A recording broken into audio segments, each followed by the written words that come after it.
Pengamat politik Rocky Gerung habis-habisan mengkritik institusi Polri saat hadir dalam acara dialog publik pada Senin 29 September 2025. Rocky diundang untuk menyampaikan kritik dan masukannya untuk institusi Polri. Akademisi itu bahkan berani menyebut Parcok di hadapan pejabat Mabes Polri termasuk Kapolri Jenderal Listio Sigit Prabowo. Parcok atau Partai Coklat, istilah yang dialamatkan pada Polri saat Pilpres 2024 lalu. Mulanya ia menyinggung kemarahan publik pada Parcok.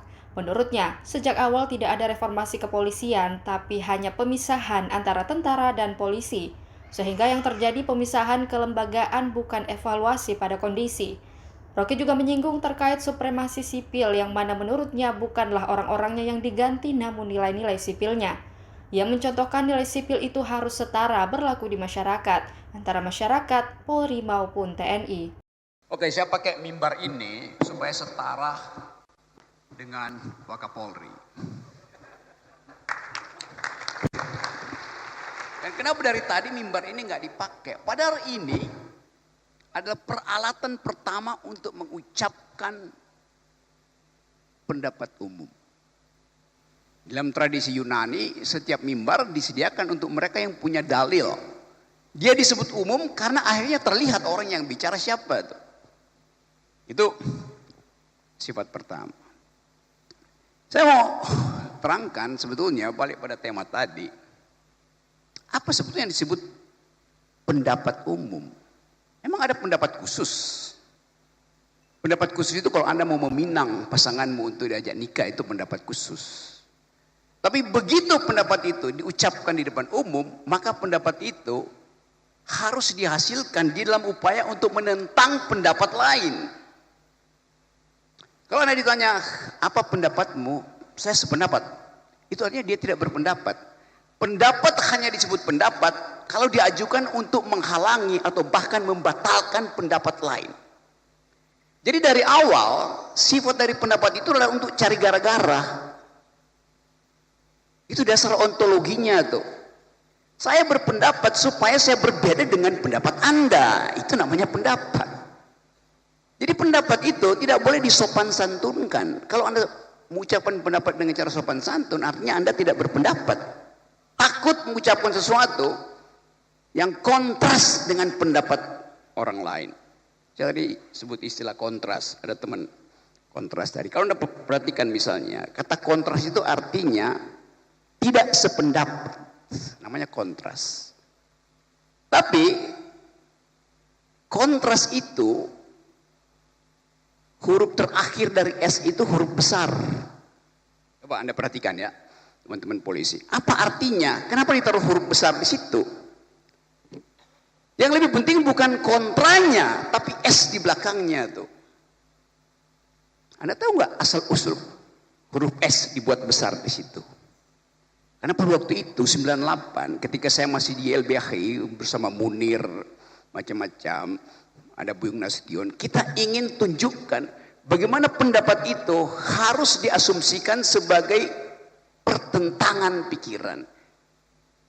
Tetapi lebih dari itu, kata S itu artinya Soeharto. Jadi kontras itu kontra S, kontra Soeharto. Pada waktu itu kita selundupkan kemarahan kita dengan kata itu dan S di belakangnya besar. Jadi maksudnya jelas, kontra terhadap pendapat Soeharto, full stop. Gak ada keraguan kita katakan waktu itu. Kenapa? Karena moralnya ada pada kita, pada masyarakat sipil. Saya buka aja rahasianya itu, kenapa S-nya di belakang itu besar. Sekarang kontra S-nya apa? S-nya apa? Subianto, Sigit. Itu namanya hermeneutic of suspicion.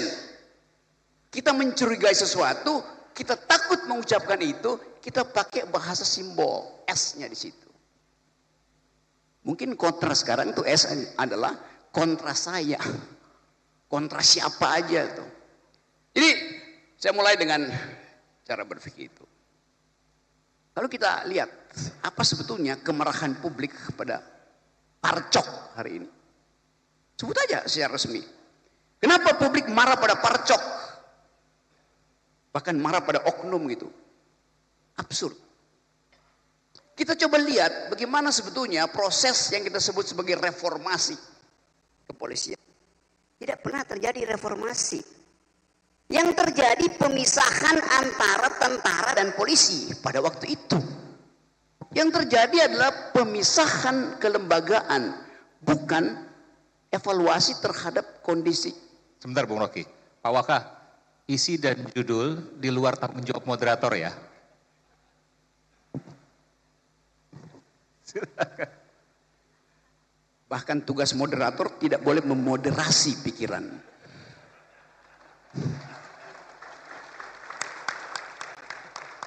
Tugas moderator hanya menjaga tata tertib, bukan menjaga pikiran. Ya udah, oke. Saya lanjut ya. Waktu kita mulai membayangkan kita mau pergi pada demokrasi, urusan pertama kita adalah siapa yang mengganggu demokrasi? ABRI 98 yang mengganggu, menghalangi demokrasi. Siapa itu ABRI? Tentara dan polisi. Bayangkan misalnya, saya di YLBHI, setiap kali kita diskusi, orang dari Kramat 5 itu datang, masuk ke ruangan Adam Malik di YLBHI, dia berdiri di atas meja, naik di atas meja. Demi undang-undang saya batalkan, saya bubarkan diskusi ini. Pada waktu itu masih mengucapkan demi undang-undang. Pada waktu itu polisi masih sama dengan tentara. Saya tahu Kasat Reskrim apa waktu itu namanya adalah Tito Karnavian. Jadi saya kenal Pak Tito dari awal. Tetapi pada waktu itu pengenalan kita anggap bahwa institusi buruk, bukan personalnya yang buruk. Karena ada orang yang maki-maki Pak Tito tuh. Hari maki-maki Tito. Kenapa? Tidak kita biasakan untuk mengevaluasi kondisi yang menyebabkan kepolisian sekarang itu dibenci oleh rakyat. Lalu kita dalami lahan-lahan. Waktu terjadi reformasi, polisi dipisahkan dari tentara, tentara disuruh balik ke barak, polisi betul-betul jadi aparat Kamtibnas. Tapi itu adalah reformasi.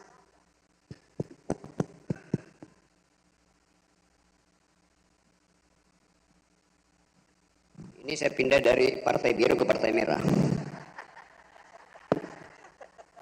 Karena Partai Biru juga ternyata udah di bail out oleh Gajah Merah.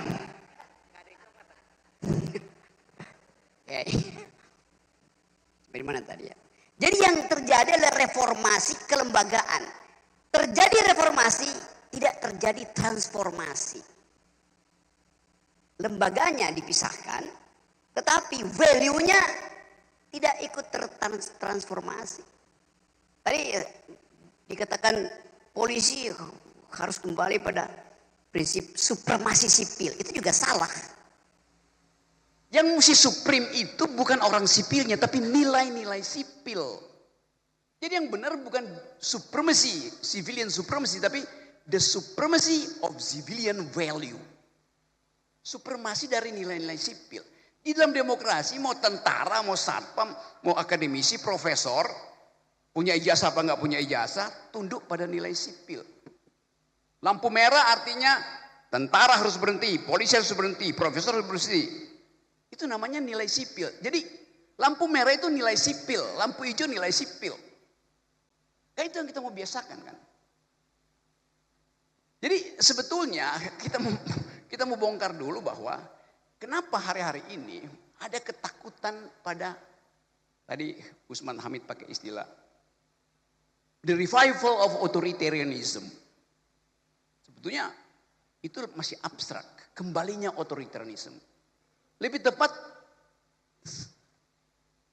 creeping militarism. Pengamat dunia sekarang menganggap Indonesia militerisme itu lagi merangkak, creeping. Dan itu yang sebetulnya lebih berbahaya daripada reformasi. Reformasi TNI tersusul oleh creeping militarism, kita balik pada the revival of authoritarianism. Itu soalnya tuh. Jadi saya mau terangkan bahwa ada reformasi, terjadi pemisahan lembaga tentara dan militer, Tapi hanya sekedar reformasi, bukan transformasi.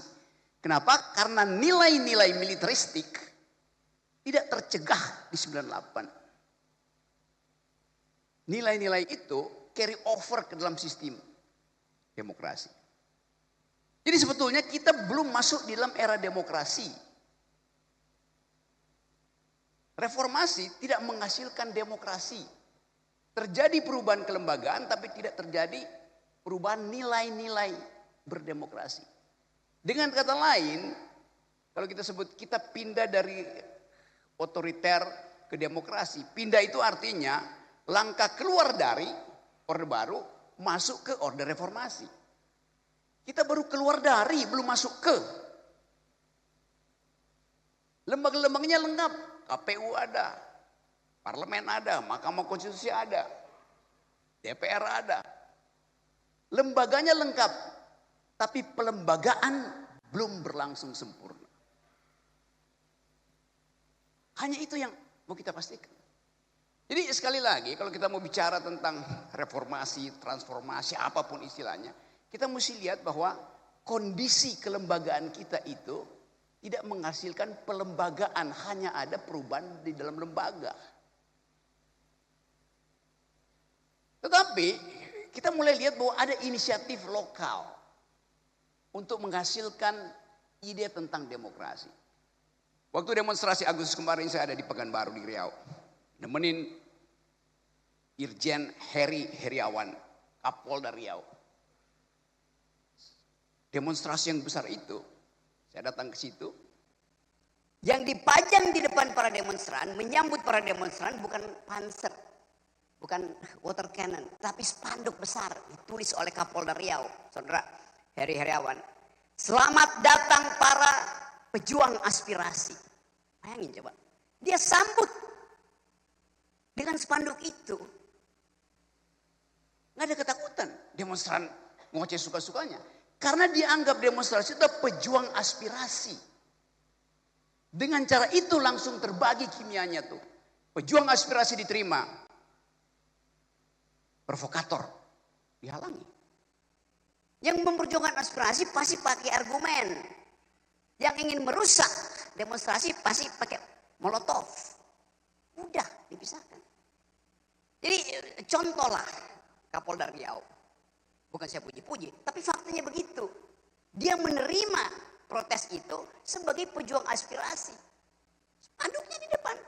Mahasiswa datang, digelar spanduk di depan tiba-tiba. Selamat datang para pejuang aspirasi. Karena kita menghormati mahasiswa yang berjuang untuk menghasilkan perubahan politik. Itu dasarnya. Satu waktu saya bertemu dengan Pak Kapolri. Saya lagi membantu.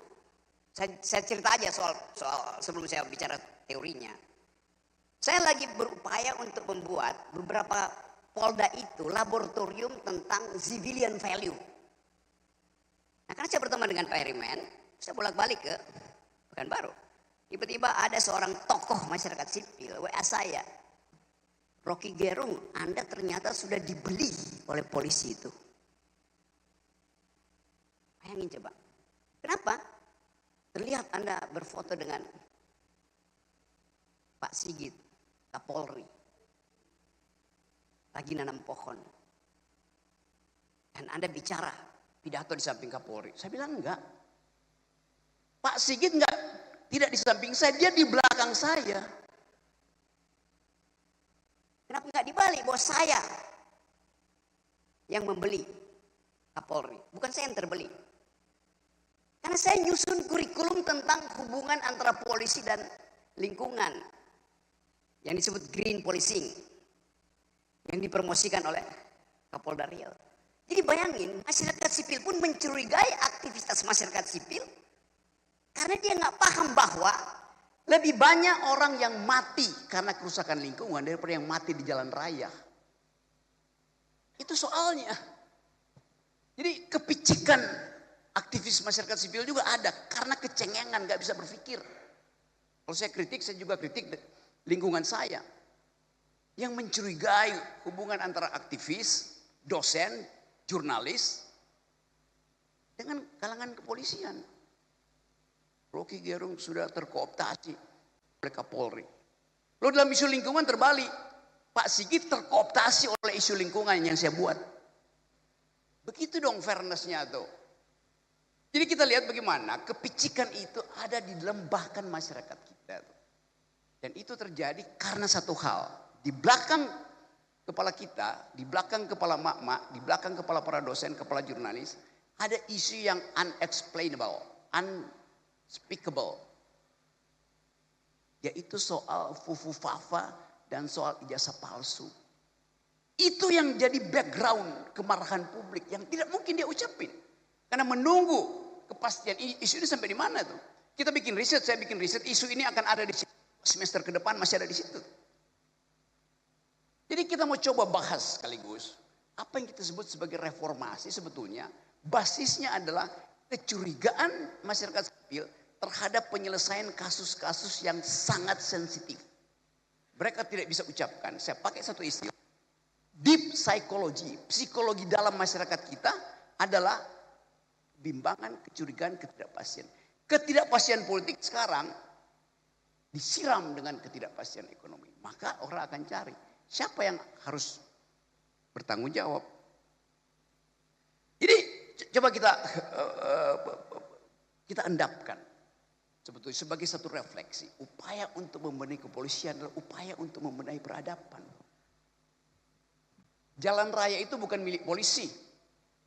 Tapi tanpa polisi, jalan raya berubah menjadi tempat brutalisme.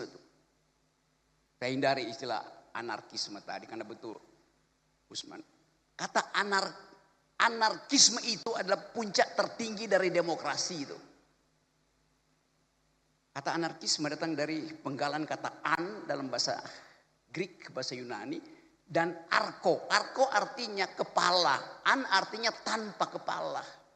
Demokrasi memang harusnya tanpa kepala karena kesetaraan. Tapi udah kata itu udah keburu dipakai. Kalau begitu saya nggak boleh lagi mengajar. Saya mengajar critical thinking di UI. Di dalamnya saya mengajar dua cara berpikir kritis. Satu Marxisme, dua anarkisme. Itu.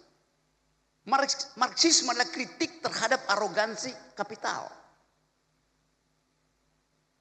Anarkisme adalah kritik terhadap arogansi kekuasaan.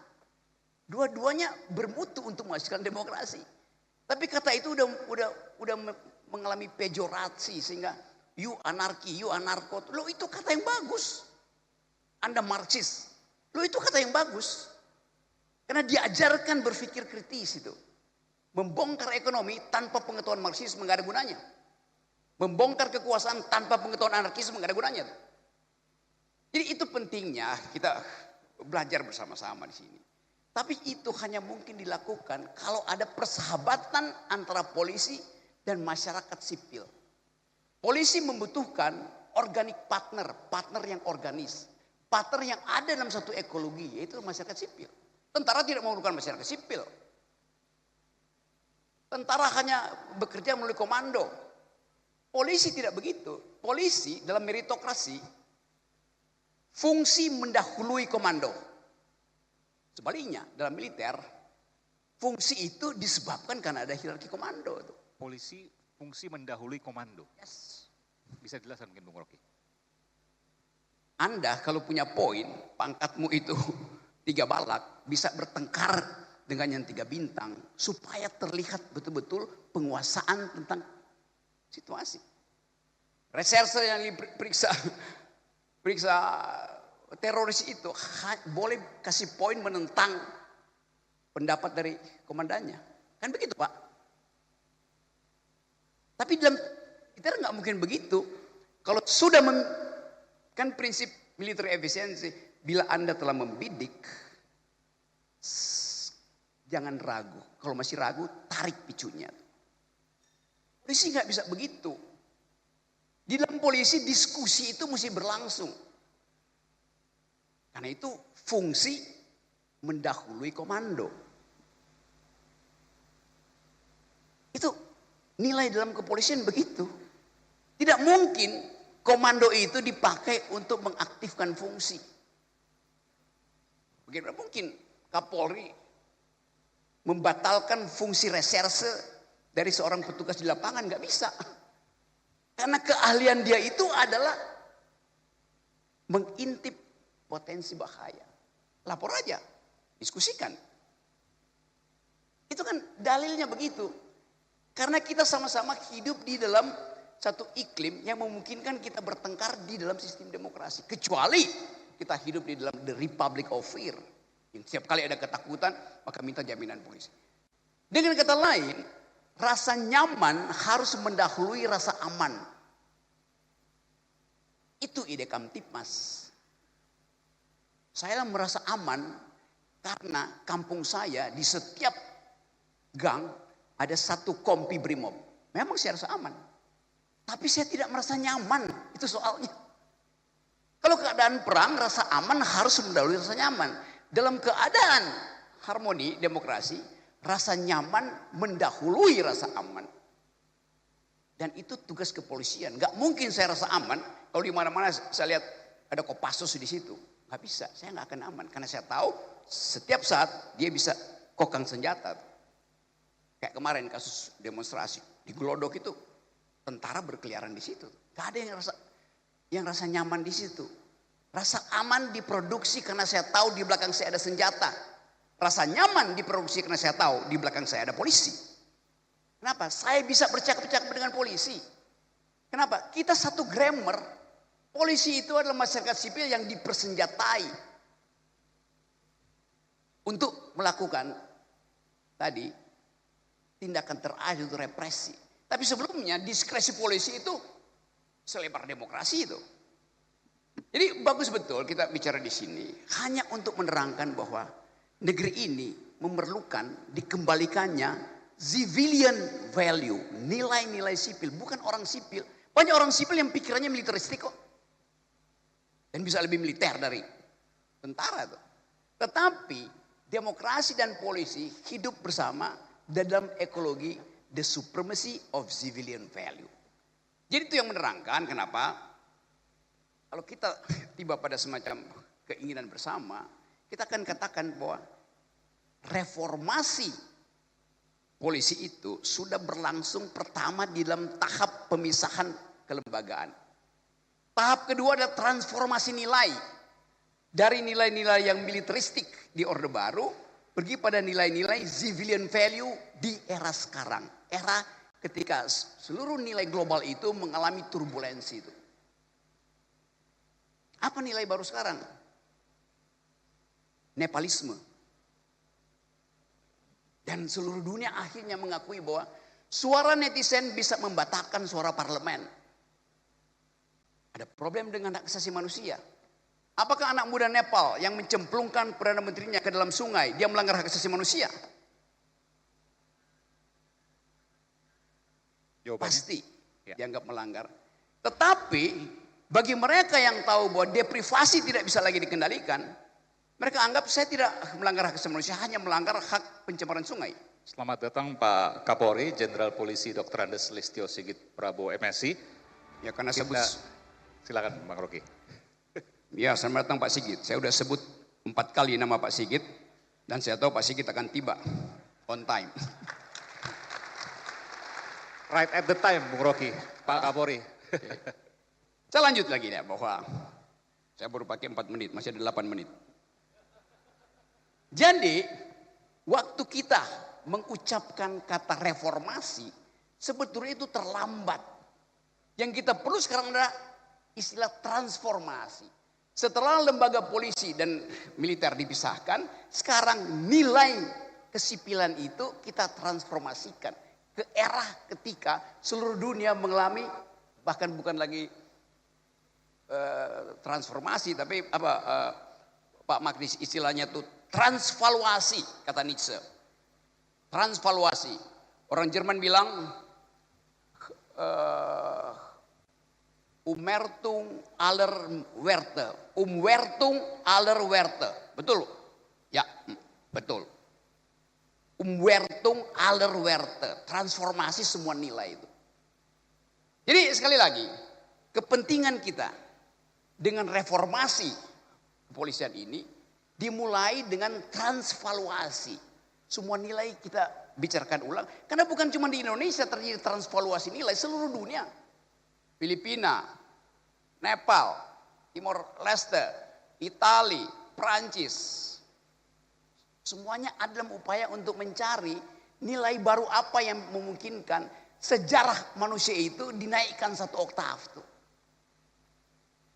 Jadi sekali lagi saya anggap bahwa ini satu momentum bagus supaya kita tahu bahwa berpendapat itu diucapkan untuk berbeda, bukan untuk menyetujui. Pendapat saja disebut pendapat kalau ada yang menentang pendapatmu. Anda berpendapat tidak ada yang menentang, itu artinya Anda lagi berdoa. Doa tidak boleh ditentang, pendapat harus ditentang. Termasuk forum-forum akademis. Di tempat saya mengajar pun di UI itu yang ada feodalisme. Tidak boleh berpendapat alternatif di situ. Saya kasih contoh ya. Satu waktu saya diundang dalam satu presentasi upacara pengukuhan seorang doktor. Teman saya. Sang promovendus, bukan promovendus karena dia perempuan, promovenda. Si perempuan ini selesai presentasi diuji oleh profesor biasa, penguji dan pembimbing. Pada waktu terjadi ujian, saya anggap pertanyaan penguji salah karena salah memahami konsep. Lalu saya angkat tangan. Saya bilang ada yang salah, saya mau bicara. Pemimpin sidang, Anda tidak bisa bicara. Loh kenapa? Anda bukan penguji dan Anda bukan pembimbing. Lalu siapa? Anda undangan. Hah? Sejak kapan satu forum akademis dibedakan antara penguji, pembimbing dan undangan? Jadi saya datang ke situ diundang hanya untuk menyaksikan toganya dipindahin dari kiri ke kanan. Kan dungu namanya. Semua forum akademis, siapa yang diundang di situ berhak mengajukan dalil atau membantah dalil. Itu tradisi akademis begitu. Jadi kalau Anda diundang misalnya dalam forum disertasi, satu waktu mungkin akan ada perwira tinggi disertasi di sini, saya diundang, kalau saya angkat tangan, jangan larang saya bicara. Karena Anda undang saya bukan untuk nonton seremoni, Anda undang saya untuk memperhatikan logik, metodologi, dan pembicaraan dari isi disertasi itu. Semua orang yang diundang dalam forum akademis berhak untuk membantah dalil akademis. Kita biasakan itu dari PT IKA misalnya. Bukan cuma penguji yang berhak untuk bicara. Siapapun yang ada di ruangan itu, dia adalah makhluk akademis. Dia mesti. Itu yang namanya kebebasan berpendapat. Supaya kita bisa. Ujian paling bermutu itu ujian eksternal, bukan ujian internal. Sama seperti akuntansi. Akuntansi itu audit eksternal. Lebih bermutu daripada audit internal. Demikian juga kalangan kepolisian tuh. Audit masyarakat sipil terhadap kepolisian lebih bermutu daripada audit internal yang dilakukan oleh fungsi-fungsi keirjenan di sini. Nah ini sebetulnya kita lagi audit eksternal tuh, itu intinya. Tetapi sekali lagi audit di dalam urusan demokrasi harus basisnya argumen, bukan sentimen. Ngapain mengaudit polisi dengan sentimen? Auditlah dengan argumen. Force of the better argument, itu dasarnya tuh. Jadi sekali lagi saya percaya bahwa pertemuan kita di sini untuk mengaudit kepolisian dengan dua prinsip. Satu, sudahkah kepolisian menyempurnakan proses reformasi dengan mentransvaluasi nilai-nilai di dalam dirinya sendiri? Apa nilai polisi? The supremacy of civilian value. Itu yang pertama. Yang kedua, di dalam keadaan global politics yang betul-betul turbulen, kepolisian lebih mampu untuk menghasilkan pikiran-pikiran akademis daripada lembaga yang lain. Karena dunia yang berubah ini memerlukan pendekatan akademis akhirnya, bukan pendekatan komando. Kalau kita mau berdamai, kita mesti ajukan argumen perdamaian, bukan menambah senjata tuh. PBB dirancang untuk menghasilkan perdamaian setelah Perang Dunia Kedua. Maka kita semua, setiap bangsa kontribusi pada PBB supaya dana perdamaiannya bisa dipakai ketika ada konflik. Oke. Sekarang kita hitung. PBB dana perdamaiannya 8 miliar dolar. Buat menjaga perdamaian. Tetapi dana militer sedunia hari ini 18 triliun dolar. Artinya pasti akan ada perang. Kenapa? Dana perlombaan senjata lebih besar 1000 kali lipat daripada dana perdamaian. Logiknya begitu tuh.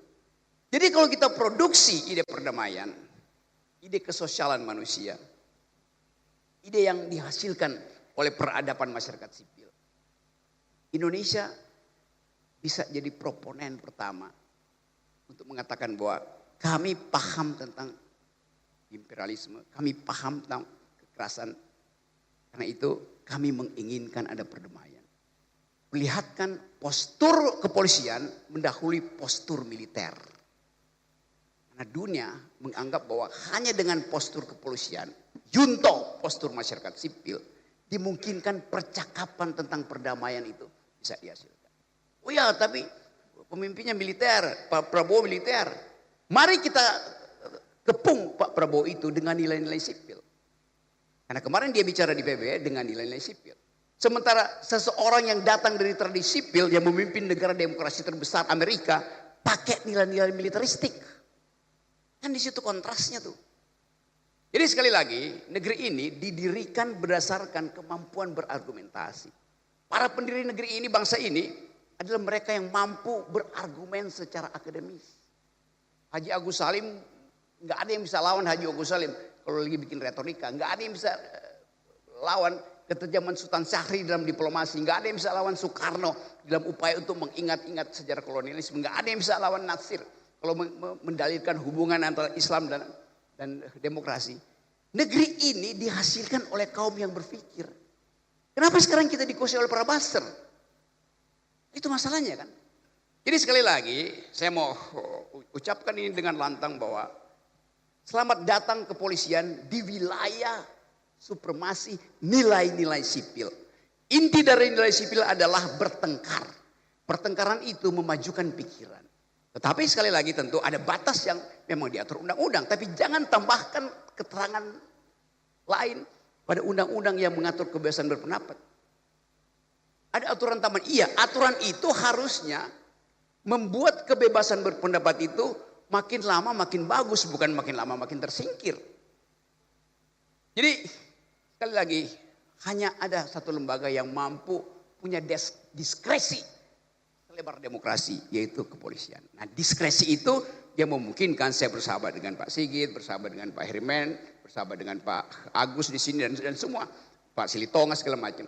Jadi demi percakapan akademis kita mungkin perbanyak pertemuan semacam ini di dalam lingkungan yang kita pastikan bahwa kita bisa mengembalikan persatuan Indonesia berdasarkan demokrasi bukan berdasarkan feodalisme.